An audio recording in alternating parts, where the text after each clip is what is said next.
साल 2019 से साल 2021 यानी 3 साल का वक्त। जानकर ताज्जुब होगा कि इन 3 सालों में बिहार सरकार की तरफ से किसी भी अनुसूचित जाति जनजाति यानी SC/ST छात्र को पोस्ट मैट्रिक छात्रवृत्ति नहीं मिली। यहाँ तक कि किसी भी छात्र ने स्कॉलरशिप के लिए आवेदन तक नहीं दिया। अंग्रेजी अखबार द इंडियन एक्सप्रेस ने अपनी रिपोर्ट में यह दावा किया है कि बिहार, जहां अनुसूचित जाति जनजाति की आबादी 17% बताई जाती है, इसमें 16% जो है अनुसूचित जाति और 1% अनुसूचित जनजाति की आबादी है, जहां प्रतिवर्ष पोस्ट मैट्रिक स्कॉलरशिप के लिए करीब 5 लाख छात्र जो हैं वो दावा कर सकते हैं, वहां बीते 3 सालों में एक भी अनुसूचित जाति जनजाति के छात्रों ने स्कॉलरशिप के लिए आवेदन ही नहीं दिया। अब ऐसा तो कुछ ही परिस्थितियों में संभव हो सकता है। पहला तो ये कि बिहार सरकार ने इतना बढ़िया काम कर दिया कि अनुसूचित जाति और जनजाति के छात्रों को पोस्ट मैट्रिक स्कॉलरशिप की जरूरत ही नहीं पड़ रही।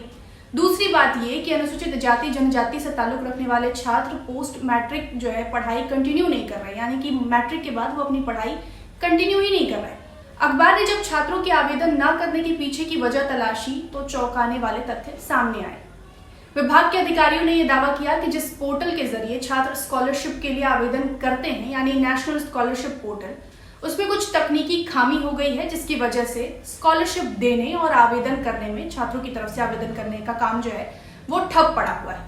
अब सवाल उठता है कि पोर्टल में ऐसी कौन सी तकनीकी खामी आ गई जिसे विभाग को ठीक करने में 3 साल से भी ज्यादा का वक्त लग रहा है। पोर्टल में आई खामी को देखते हुए विभाग ने कोई दूसरा विकल्प क्यों नहीं तलाशा जिससे लाभार्थी जो है वो आवेदन कर सके और उन्हें पोस्ट मैट्रिक स्कॉलरशिप मिल सके? जवाब है नहीं, कोई भी कोशिश नहीं की गई। अधिकारी केवल हाथ पर हाथ धरे पोर्टल के खुद ब खुद ठीक हो जाने का इंतजार कर रहे हैं। और सीएम नीतीश जी के काल कोठरी में रहने वाले अधिकारी सच्चाई से इनको रूबरू नहीं कराते। पोर्टल तकनीक की शायद लगता है ज्ञान नहीं है, इसके कारण इस तरह का निर्णय लेते। अन्य राज्य जब केंद्र का सहायता है, राज्य केंद्र संपोषित है, राज्य का पैसा है उसमें जुड़ा हुआ है, तो फिर अन्य राज्य जब चला रहे हैं तो बिहार के लोगों के बच्चों के भविष्य के साथ खिलवाड़ मुख्यमंत्री जी क्यों कर रहे हैं भाई? बिहार सरकार की मंशा कभी भी दलितों के साथ न्याय करने की नहीं रही है। ये 2015 से ही छात्रवृत्ति इन्होंने रोक के रखा है। बहुत सारे दलित छात्र ऐसे हैं जो हाईकोर्ट का भी शरण लिए हैं, लेकिन वहीं बगल के राज्य में, उत्तर प्रदेश वगैरह में बहुत अच्छा इसका प्रदर्शन है। गरीब जो दलित हैं उनको छात्रवृत्ति मिल रही है। लेकिन देखिए, नीतीश कुमार अपने 16 सालों में सिर्फ दलितों पे अत्याचार किए हैं। दलित को महादलित, महादलित को दलित, ये उलझा के रखे हुए हैं। देश के सबसे पिछड़े राज्यों में एक बिहार दशकों से गरीबी, उच्च शिक्षा और रोजगार से अभाव जैसी चुनौतियों से जूझ रहा है। इन चुनौतियों का सबसे ज्यादा प्रभाव समाज के उस वर्ग पर पड़ता है जो पहले से ही हाशिए पर है, जैसे अनुसूचित जाति और जनजाति से ताल्लुक रखने वाले लोग। यही वजह है कि जाति विशेष के उत्थान के लिए सरकार कई तरह की योजनाएं चलाती है। कुछ योजनाएं राज्य स्तर पर चलती हैं, कुछ योजनाएं केंद्र स्तर पर चलती हैं और कुछ योजनाएं साझा तरीके से चलती हैं, जैसे केंद्र सरकार और राज्य सरकार दोनों की साझा कोशिश के बाद ये योजनाएं चल रही होती हैं। इन्हीं योजनाओं में से एक है पोस्ट मैट्रिक स्कॉलरशिप। जैसा कि नाम से समझ आ रहा है कि इसमें पोस्ट मैट्रिक स्टूडेंट्स को स्कॉलरशिप दिया जाता है। स्कॉलरशिप SC/ST वर्ग के उन छात्रों को मिलती है जिनके परिवार की आर्थिक स्थिति ठीक ना हो, जिनकी वार्षिक आय जो है वो 2.5 लाख रुपए तक ही हो। सरकारी आंकड़े बताते हैं कि हर साल देश के 60 लाख छात्रों को इस स्कीम से फायदा पहुंचता है। स्कॉलरशिप के तहत मिलने वाली राशि का 75% हिस्सा केंद्र तो वहीं 25% हिस्सा राज्य देती है। योजना के तहत हर साल राज्य सरकार केंद्र सरकार से लगभग 115 करोड़ की राशि मांग सकती है। लेकिन साल 2017-18 और साल 2019-20 ये वो साल हैं जब बिहार सरकार योजना के तहत मिलने वाली कुल राशि में से 60 करोड़ रुपए भी सालाना खर्च नहीं कर पाई। परिणाम ये हुआ कि बिहार स्कीम के तहत मिलने वाली केंद्रीय राशि के योग्य ही नहीं। सरकारी आंकड़े बताते हैं कि हर साल देश के 60 लाख छात्रों को इस स्कीम से फायदा पहुंचता है।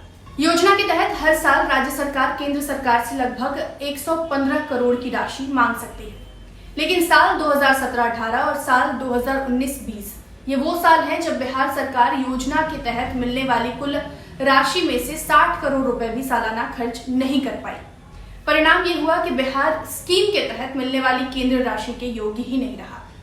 इसका क्या कुछ असर हुआ, कैसे पोस्ट मैट्रिक स्कॉलरशिप के लाभार्थियों की संख्या घटती चली गई और इसके पीछे दूसरी मुख्य वजहें क्या रही, बताते आगे। साल 2015-16 में राज्य सरकार ने 1,55,000 छात्रों को पोस्ट मैट्रिक स्कॉलरशिप दी थी।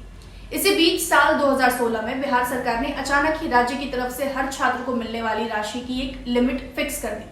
पहले जहां सरकार छात्रों के कॉलेज की पूरी फीस भरता था, वहीं अब सरकारी और प्राइवेट कॉलेजों की फीस के अंतर को देखते हुए 2,000 से 90,000 तक की लिमिट तय कर दी गई।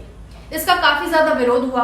लाभार्थियों की संख्या में भारी गिरावट दर्ज की गई। वहीं कुछ छात्र ऐसे थे जिनकी बीच में ही पढ़ाई छूट गई। सरकार के इस कदम और स्कॉलरशिप पोर्टल में आई तकनीकी खराबी को दूर करने में हो रही देरी का मामला फिलहाल पटना हाईकोर्ट पहुंच चुका है। समस्तीपुर के राजीव कुमार ने इस मामले में जनहित याचिका दाखिल की है। कोर्ट ने इस मामले में सुनवाई करते हुए बिहार सरकार से रिपोर्ट भी तलब की है।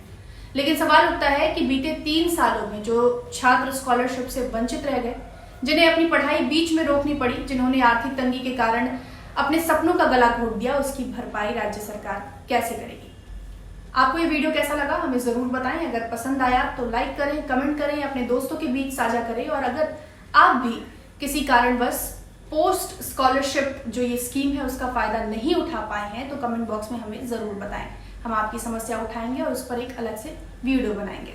आप देख रहे थे बिहार तक और मैं थी आपके साथ प्रेरणा। शुक्रिया।